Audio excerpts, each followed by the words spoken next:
Bonjour, chers téléspectateurs de Couleur TV. Nous nous inscrivons, on va dire, dans la continuité de nos débats. Cette fois-ci, nous revenons sur ce fameux investissement de IMI Finance Holding de 3,3 milliards de dollars pour un partenariat public-privé avec la ville de Niamey. Donc, nous avons discuté du côté social, de l'impact social de cet investissement la dernière fois.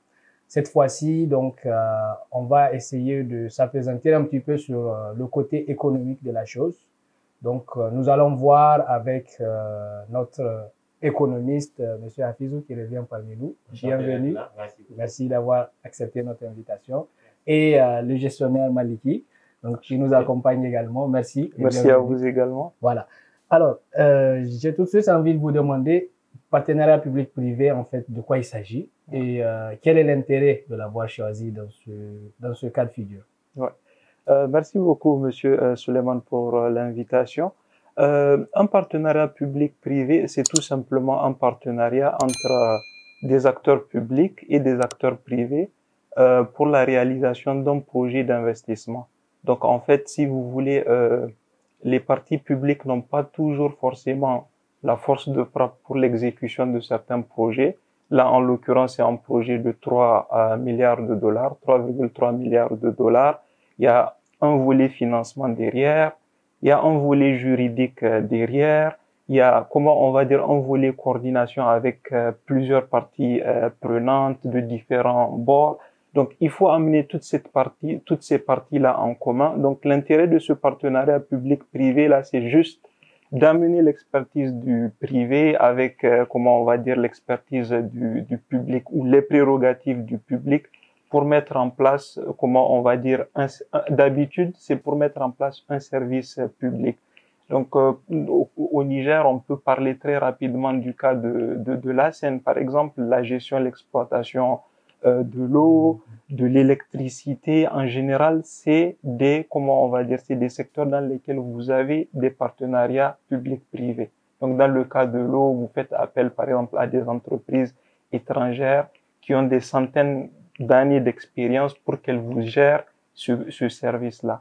Donc, derrière, vous mettez en place un ensemble de mécanismes donc pour vous assurer que, par exemple, ce service-là, il est exécuté dans les règles de l'art selon des modalités qui sont contractuellement prévues. Donc vraiment, très globalement, c'est ça un partenariat public-privé. Donc il y en a plusieurs types. Je ne sais pas si c'est le moment de les aborder Alors, on ou va pas. les aborder justement plus tard. Déjà, là, on comprend tout de suite qu'il s'agit de cet apport, en fait, pour profiter, on va dire un peu plus, de l'expérience du privé et pour accomplir un service public, donc à la demande de l'État ou de l'administration publique habilitée. Alors, maintenant, quel est l'intérêt cette fois-ci d'avoir choisi en fait le PPP dans ce cadre de l'investissement de réaménagement de la ville de Niamey? Merci Suleiman. Donc, l'intérêt, tout dépendra pardon, des objectifs qu'on s'est fixés.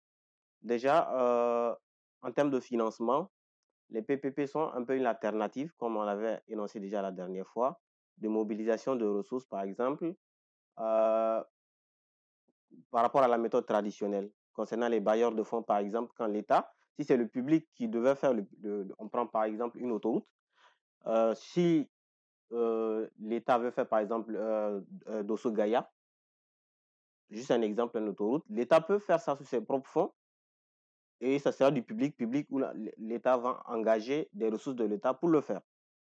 Mais l'État aussi peut, comment on appelle ça, s'engager dans un partenariat public-privé où une entreprise privée sera chargée de construire et puis d'exploiter ça.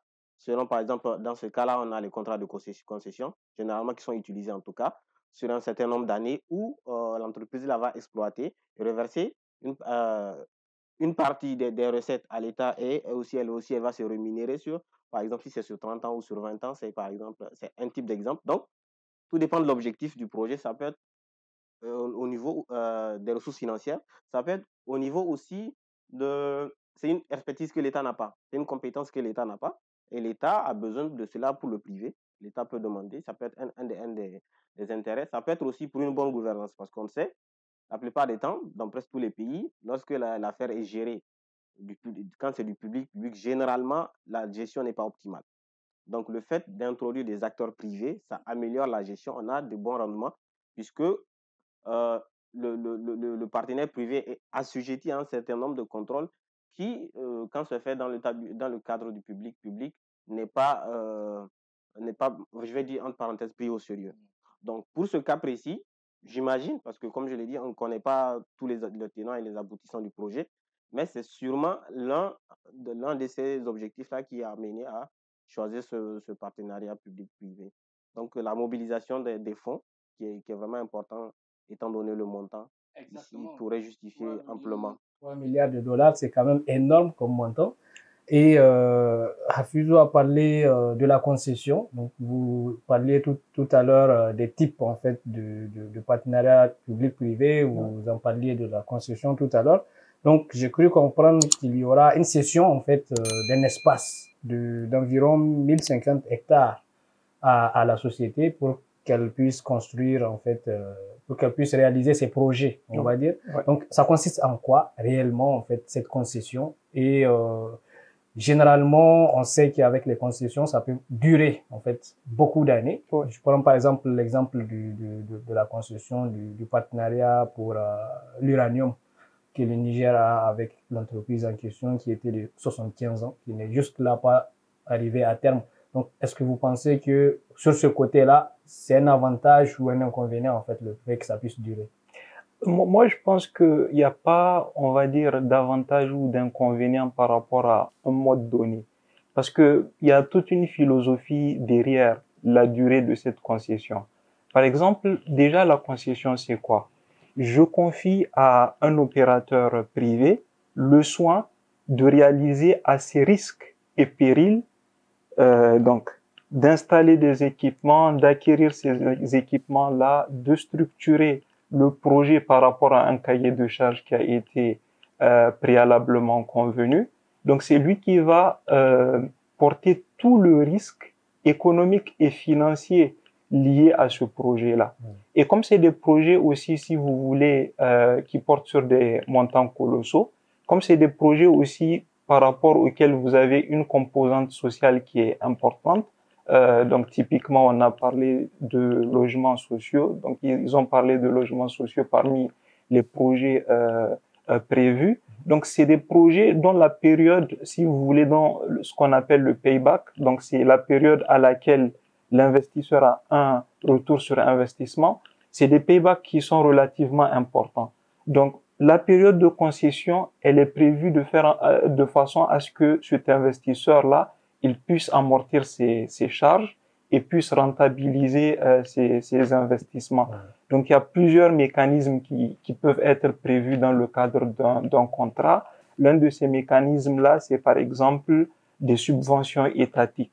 C'est-à-dire pour les logements sociaux, s'il y a, comment on va dire, un cap, donc des limites sur le coût, comment on va dire, sur le prix de vente, et que voilà, il y a des marges qui sont infimes. Ce qui se passe en général dans les contrats, c'est que là, l'autorité publique peut prévoir des mécanismes de subvention afin d'assurer une certaine marge à cet opérateur-là qui supporte les risques. Donc c'est un peu ça, si vous voulez, par rapport à la concession. Donc ce qu'il faut retenir par rapport à la concession, c'est risque supporté à très forte majorité par l'opérateur public, par l'opérateur privé, pardon.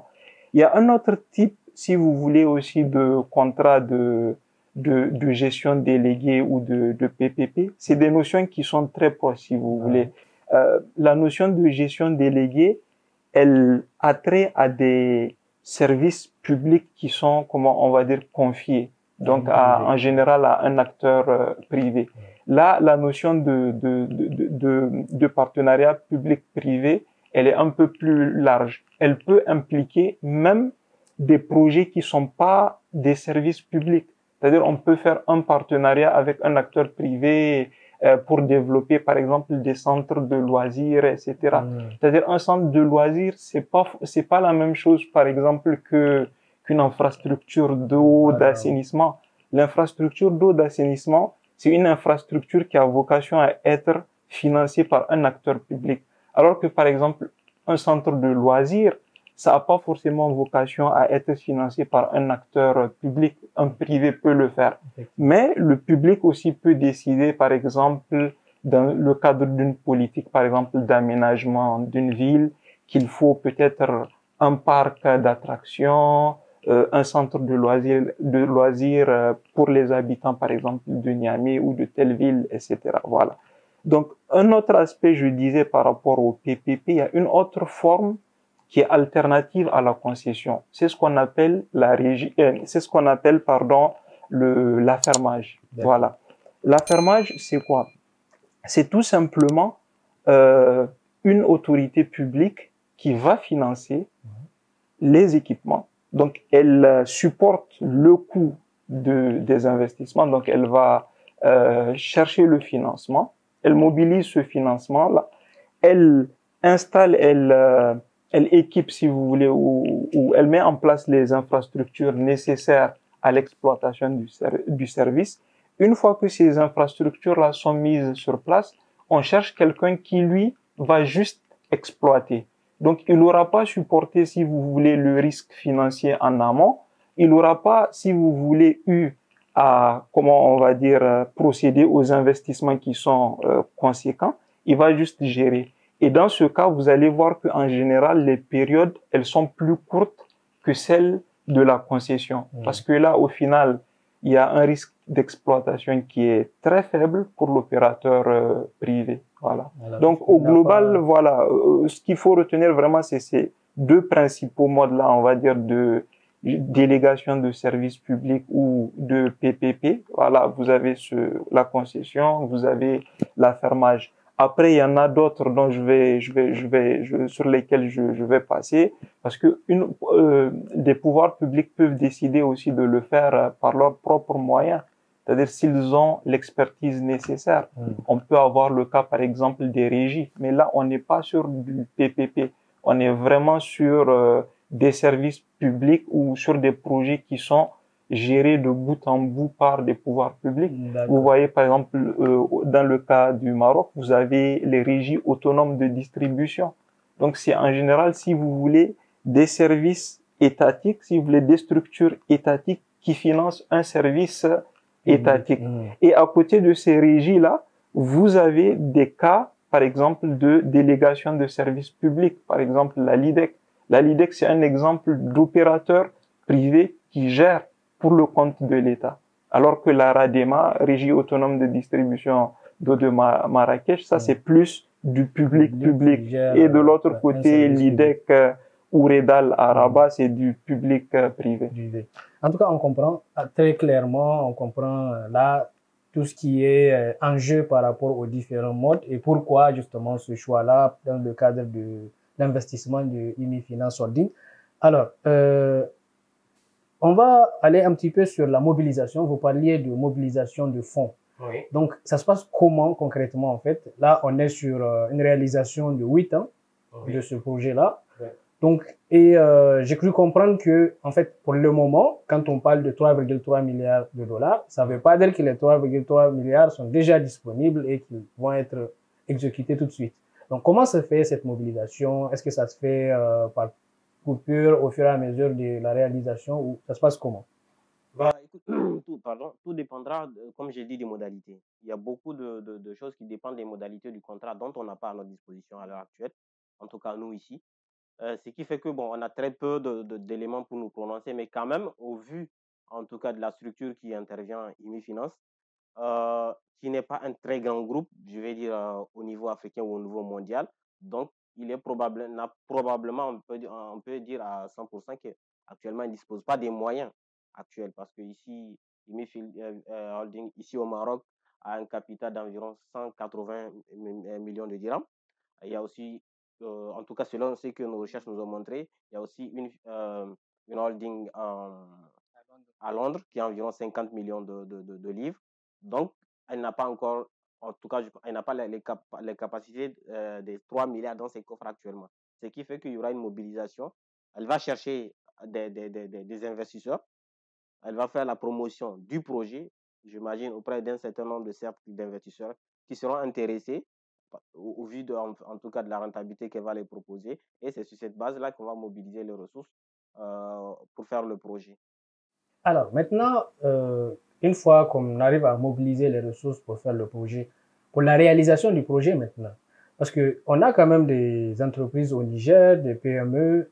Est-ce que vous pensez qu'on a assez d'entreprises qui peuvent participer dans le cadre de sous-traitance, par exemple, pour participer eux aussi pour pouvoir aider ou gagner dans la concrétisation de cet investissement? Bien sûr, bien sûr, bien sûr. Et c'est ce qui est une très bonne nouvelle, en tout cas pour les Nigériens. Quand il y a un investissement, il y aura de façon collatérale une création d'emplois. Donc, même si les investisseurs seront étrangers, même si le partenaire en question il est étranger, il y aura du travail pour les Nigériens. Il y aura du travail pour les Nigériens et les entreprises nigériennes seront forcément liées chacun, peut-être en fonction, surtout dans le domaine du BTP. Il y aura beaucoup parce que c'est l'essentiel du projet, c'est de la construction, que ce soit les logements sociaux, peut-être les panneaux solaires aussi. Je ne sais pas si on a autant de compétences pour ce nombre de panneaux, 37 000. Je ne sais pas si on a autant de compétences pour les mobiliser tous. Mais quand même, les entreprises nigériennes qui sont dans ce domaine-là, elles peuvent déjà commencer à se préparer au vu de pouvoir proposer leur offre à cette entreprise-là qui va s'installer pour les travaux au Niger pour les 8 prochaines années. Voilà, en tout cas, c'est le sujet qui est très intéressant ici, parce que généralement, on constate que quand il y a ce genre d'investissement, un investisseur étranger qui vient, très souvent, les Nigériens qui sont recrutés, qui participent, c'est beaucoup plus des ouvriers, en fait, que des cadres de gestion. Donc ça se passe comment, en fait? C'est au niveau des négociations du contrat ou bien du traité même entre les États. Comment ça se passe un petit peu pour intégrer plus de Nigériens, en fait, dans les sphères beaucoup plus hautes des décisions, on va dire? Ouais. Bon, vous savez, tout dépend, comment on va dire, du pouvoir de négociation des différentes parties prenantes. Là, en l'occurrence, en prenant en considération le fait qu'on est sur un contrat de concession où l'essentiel des risques va être porté par cette partie privée, vous voyez, on va dire que le pouvoir de négociation de la partie publique, il va être amoindri par rapport à, par exemple, un cas d'affermage. Mais ceci n'empêche pas, par exemple, que lors des négociations contractuelles, qu'on prévoit un ensemble de causes. Donc, vous avez parlé à juste titre de la sous-traitance. Voilà. Donc, ça, c'est en général prévu par pratiquement presque tous les pays, si vous voulez, pour des projets d'envergure. Parce que au final, ce qu'on attend de ces projets-là, c'est pas juste d'avoir de jolis bâtiments, de jolies infrastructures, mais c'est derrière aussi de pouvoir créer peut-être des écosystèmes. Il y a pas mal de projets qui sont en gestation. Monsieur Hafizou, il a parlé, comment on va dire, des panneaux solaires, etc. Au Niger, je pense qu'on n'a pas l'expertise aujourd'hui pour la production. C'est peut-être une occasion, par exemple, de prévoir dans ces contrats-là, par exemple, des clauses relatives au transfert de compétences. Oui. Donc, et ce transfert de compétences, si vous voulez, qui est au final une clause forte dans les contrats de PPP, ils doivent pas se limiter aux aspects un peu que technologiques, ou il doit pas se limiter à la composante matérielle, mais c'est toute la capacité à structurer aussi des projets. Donc, c'est aussi la capacité à associer, si vous voulez, comment on va dire, des Nigériens dans les instances décisionnelles. Et je peux vous dire, par exemple, moi, sur la base des contrats que je connais, en général, ce qui se fait, c'est que vous avez des instances, on va dire, de coordination que vous mettez en place. Et ces instances de coordination là, qui ont des représentants, si vous voulez, des différentes parties prenantes, la partie publique, la partie privée notamment, et d'autres acteurs qui font partie de ce consortium-là, se concertent sur des sujets, par exemple, liés à des clauses contractuelles, ou bien même par rapport à des sujets qui n'auraient pas été prévus dans le cadre des clauses contractuelles. Moi, je pense qu'il y a une question fondamentale qu'il faut se poser, c'est un peu tout le processus qui a abouti à la genèse de ce projet. On parle d'un projet de 3,3 milliards. Donc, il y a eu, je pense, peu de communication jusqu'à présent sur le sujet. En général, quand vous êtes sur des montants aussi colossaux, quand vous êtes sur des projets qui portent sur des montants colossaux, il y a plusieurs phases par lesquelles on passe. Déjà, vous avez une expression de besoin par l'autorité publique qui veut lancer ce projet-là.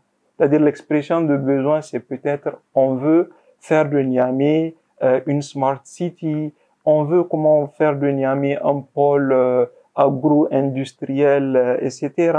On veut faire de Niamey une référence en termes de développement durable. Il y a plusieurs. Donc, c'est une sorte de vision.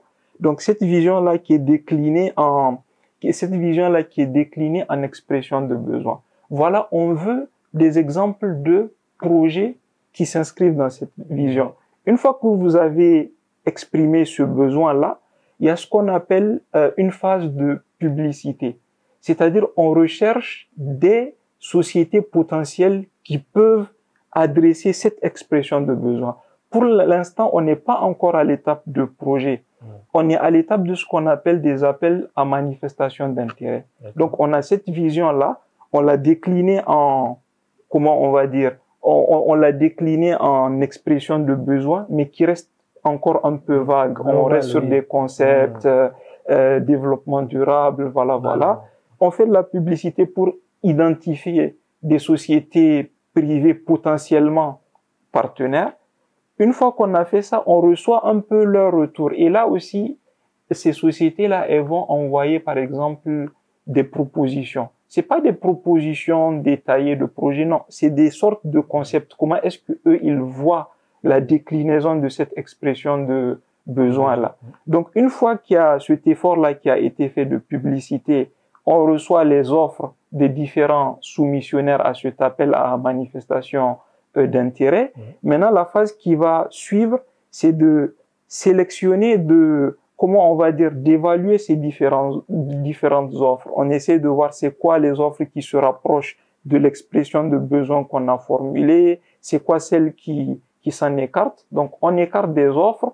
Donc, une fois que tout cet effort-là a fait qu'on a identifié ces parties prenantes potentiellement qui s'inscrivent dans le cadre de la vision qu'on a identifiée, maintenant, on engage des négociations avec ces parties prenantes-là. Donc, ce qui était un appel à manifestation d'intérêt, il va prendre la forme d'un appel à projet ou la forme même d'un projet. Voilà. Donc, on engage des négociations avec ces acteurs. On essaye de structurer ce qu'on appelle le contrat, si vous voulez. Donc, c'est, si vous voulez, ce qui va un peu lier les différentes parties prenantes, etc. Parce que je tiens à préciser, pour l'instant, ce qui a été signé entre la ville de Niamey et IMI Holding, c'est qu'un protocole d'accord. D'accord, c'est pas le contrat en même temps. Voilà, en fait. C'est pas un contrat en question. Un protocole d'accord, c'est juste un document à travers lequel on exprime notre souhait de donner forme à des négociations qui ont déjà eu lieu, on va dire, entre les coulisses. Voilà, donc on a identifié un peu ces investisseurs-là potentiels. Il y a eu des négociations, voilà, comment est-ce que vous voyez le projet, les contours un peu du projet, voilà. Maintenant, on manifeste notre entente, entre guillemets, à travers ce protocole d'entente-là. Il y a un autre terme qu'on utilise aussi, c'est mémorandum d'entente. Donc, c'est deux termes qui sont qui veulent dire la même chose. Donc, en gros, nous, ville de Niamey, comment on va dire, on s'entend avec tel opérateur économique pour continuer les discussions afin de donner forme à un contrat définitif. Voilà, exactement, afin d'aboutir à un contrat, etc., etc. Voilà, on va avoir l'occasion de revenir sur toutes ces questions, justement. En tout cas, vous avez soulevé un point qui est extrêmement important par rapport à la procédure, comment ça doit se passer. Donc, on va voir dans la deuxième partie de ces débats, justement, comment ça se passe concrètement. Est-ce que la procédure a été respectée et aujourd'hui, nous en sommes où? Et nous allons revenir aussi sur le transfert de compétences, qui est une question extrêmement importante que vous avez soulevée également. Donc, nous vous invitons à continuer à nous suivre, à rester surtout connectés avec nous pour la deuxième partie de ce débat. Merci.